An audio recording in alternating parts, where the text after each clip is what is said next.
Utah Politics.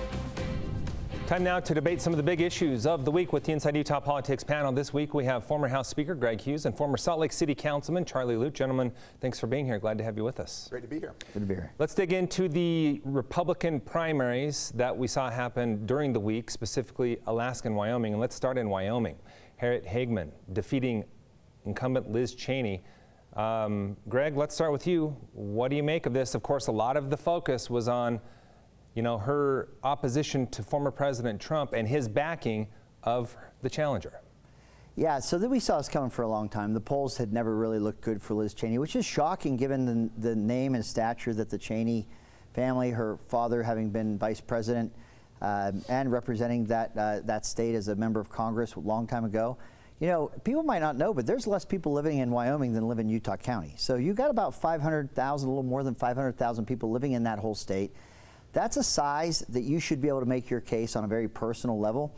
And for her to be beat by 35 percentage points, I think the message was absolutely clear. I don't think it was a misunderstanding. I don't think the people from Wyoming wanted Liz Cheney to represent them any longer.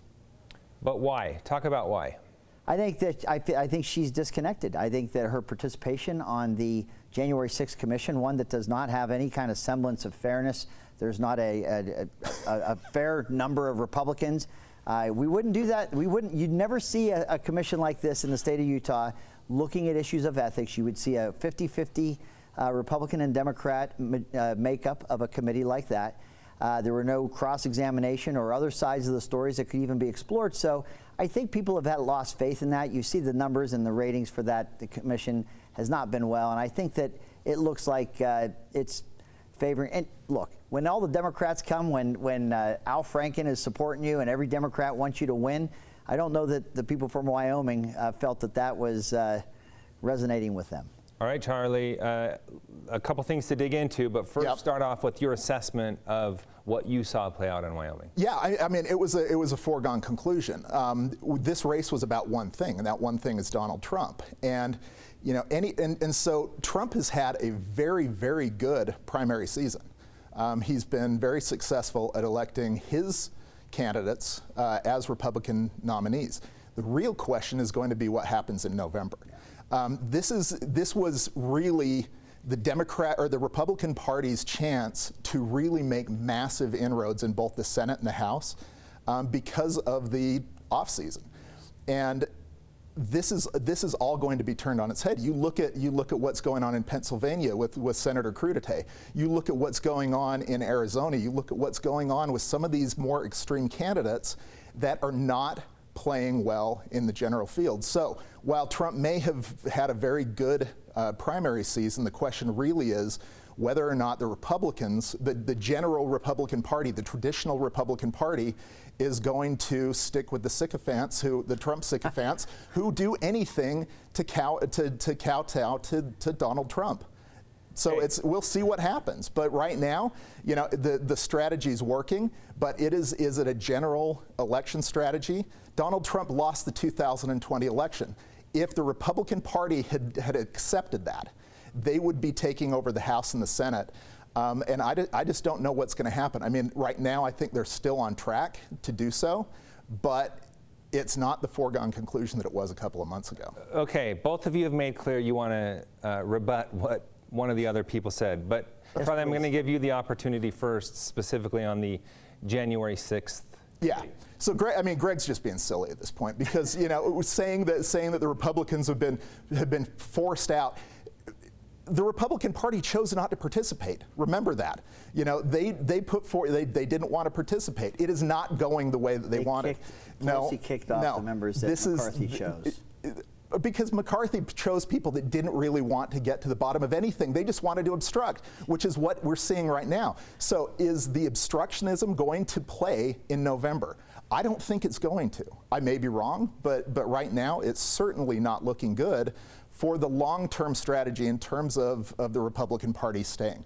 It's looking good for Donald Trump right now, but is it going to look good for Republicans long-term? Hard to say. Okay, Greg, you wanted to jump in on what he was talking about with the Trump-backed candidates. Well, we could keep saying Trump all day, and former President Trump has endorsed a lot of candidates, and his record is phenomenal.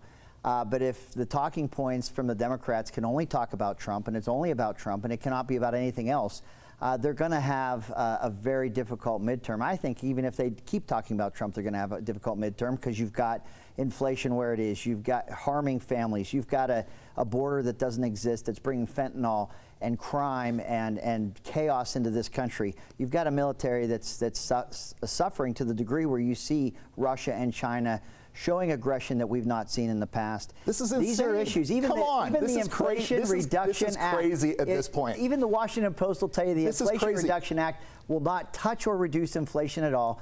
So keep it about Absolutely Trump. not. Absolutely not. Because here's the thing. Do you know what the Democrats have to talk about? Roe v. Wade. We have a chance to talk about the Supreme Court. There's a chance to talk about all of Biden's successes, which you may not like the Inflation Act, but it passed. And it's going to do with all Democrats because Republicans have only chosen to obstruct everything unless. Okay, let me ask you. Let me ask you this though on that one point. You do talk about the things that you're looking at with the Supreme Court and how that might energize Democratic voters. I'm very interested in seeing how that happens. But here's one thing we still have that polls are showing us, and that is the economy. We know that the economy usually is the top motivating factor for voters, and right now voters are still holding this administration accountable for that. So how is that going to balance out? Too.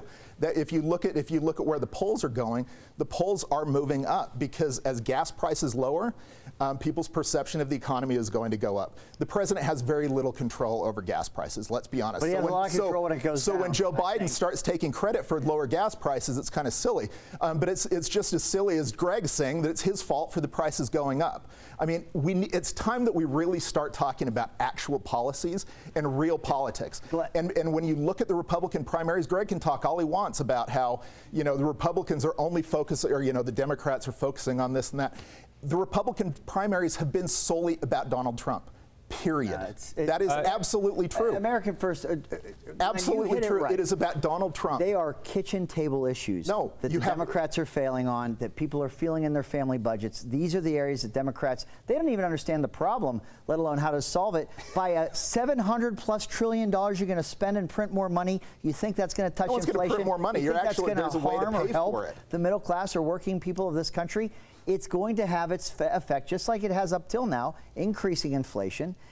It's 87,000 more IRS agents. Leveled. Where the Congressional Budget Office has identified they're going to pull $20 billion out of the working class. Your talking points are late. Your talking points are off. No, I'm sorry. Look, I don't like interrupting. The only reason I'm interrupting is because this is ridiculous. Please, go ahead. I'm absolutely tired of Republicans spouting off nonsensical talking points when you look at what actually is going on and it doesn't match up. Okay, but Greg, I want to hear your thoughts. Things are fine, then I guess I'm not saying things are fine, but they ain't as bad as Greg is making them out. Okay, Greg, I want to hear your thoughts on the point I brought up, though, as far as the economy being the top motivator for voters and how that'll impact the upcoming election.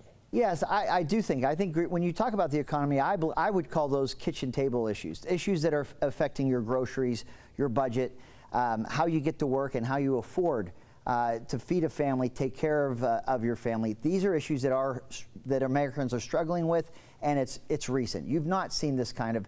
You have inflation we haven't seen in 40+ years. You can't say this is just magic and it just spontaneously arrived.